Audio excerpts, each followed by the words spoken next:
Antes de partir hablando de compromiso-conciencia, es muy importante de alguna manera definir que la conciencia se compone de dos dominios, por decirlo así, y que no debemos olvidar porque de alguna manera esto va a definir cómo nos aproximamos al paciente, nos va a definir dos escenarios. Uno es el dominio de la cantidad de conciencia que tiene un paciente, o lo que los angloparlantes llaman el arousal o la vigilia. Y el otro es la calidad de la conciencia que tiene el paciente, que característicamente va a definir a los pacientes que van más bien por el lado del delirio. ¿Por qué esto es importante? Porque de alguna manera,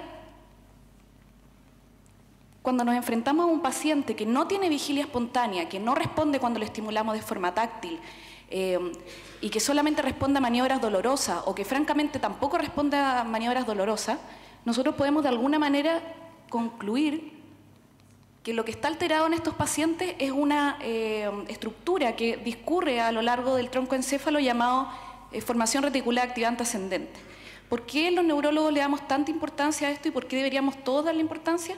De alguna manera porque esta estructura se encuentra de forma adyacente a los núcleos más importantes del tronco encéfalo, entre ellos los que controlan la función cardíaca y la función respiratoria. Cuando nosotros tenemos alteraciones de la vigilia, entonces tenemos que buscar signos clínicos que hablen de injuria de estructuras continuas a la función reticular activante. Entre ellas, por ejemplo, indemnidad de los reflejos pupilares, del tronco encéfalo, que la ventilación sea espontánea y que la parte motora sea simétrica. Entonces, por ejemplo, si tenemos un paciente en sopor profundo en coma, lo examinamos y encontramos una asimetría o encontramos una focalidad neurológica como las que aparecen a la izquierda, nosotros rápidamente tenemos que pensar que hay una alteración estructural y este es un paciente que tiene que ir rápidamente a hacerse una imagen de cerebro, porque probablemente tiene o una isquemia o una hemorragia o algún tipo de lesión ocupante de espacio a nivel del fosa posterior.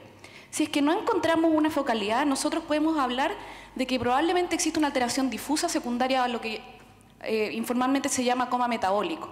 ¿Por qué es importante esto? Porque si bien varias alteraciones metabólicas pueden causar alteraciones de conciencia, no todas pueden llevar a un coma o a una alteración de la vigilia.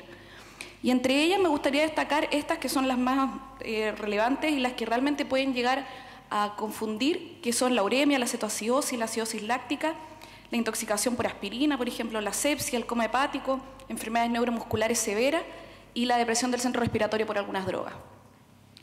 Como hablábamos anteriormente, podría haber eventualmente una segunda situación en donde el paciente tenga vigilia espontánea o simplemente un sopor leve, y en este caso los pacientes lo que va a predominar en cuanto a síntomas son alteraciones del examen mental.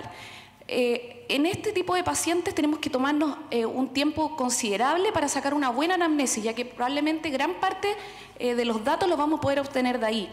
Es un paciente con demencia, es un paciente autovalente, es un paciente que se toma solo sus fármacos, puede existir riesgo de que se haya intoxicado o que haya dejado de tomarlo y qué fármaco está tomando.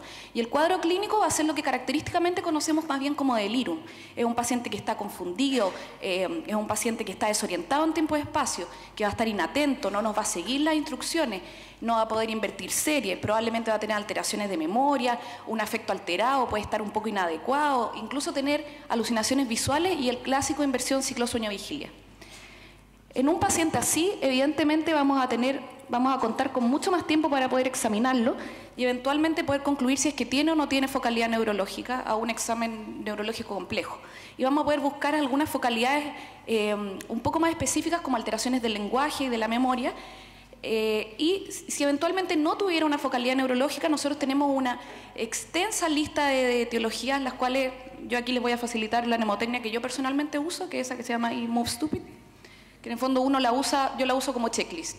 Y entre ellas están, por ejemplo, las etiologías más típicas, que son las alteraciones de la anatremia, la encefalopatía hepática, la alteración de la glicemia. Pero esto va a depender mucho del contexto en que nosotros encontremos al paciente, si es servicio de urgencia o hospitalizado. Si nosotros tenemos un paciente con focalidad neurológica, no hay mucho más que pensar. Este es un paciente que tiene que ser evaluado por neurología o neurocirugía y tiene que ir a imagen. La pregunta que probablemente más nos hacen a los especialistas es ¿qué pasa si tenemos un paciente que no tiene focalidad neurológica? Si es que eventualmente este paciente pudiera tener una alteración estructural igual. Y la respuesta es que sí. Pero es un poco más difícil que eso, porque la verdad es que no es que no tenga focalidad, sino que tenemos que recordar que de repente para los ojos no entrenados al examen la focalidad puede ser muy inespecífica. Y ahí les voy a dejar alguna de las listas que los expertos han denominado que son los mayores pitfalls en lo que es el compromiso de conciencia no tóxico-metabólico, que son principalmente, por ejemplo, los infartos de territorio no dominante, que a veces se pueden caracterizar solo por alteraciones visuales, alteración de campo visual o heminegligencia, entre otros. Para finalizar, recordar los exámenes complementarios que nosotros normalmente utilizamos y cuándo hacerlo. En general, una imagen la vamos a hacer cuando tenemos un paciente con coma estructural, cuando tenemos una focalidad clara, en pacientes que ya hemos descartado alteraciones tóxico-metabólicas más frecuentes, y no olvidar los pacientes que están sedados en unidad de cuidado intensivo, en donde no tenemos un examen neurológico claro. Electroencefalografía la vamos a pedir en pacientes que tengan datos anamnésticos que nos hagan pensar que efectivamente pudiera haber un estatus epiléptico no convulsivo. Recordar que el escáner lo pedimos para buscar sangre, la resonancia principalmente para descartar infartos agudos de menos de 6 horas y la resonancia completa ya para otra etiología. Muchas gracias y ahí está el link por si quieren bajar la presentación. Agradecemos a la doctora Rogers.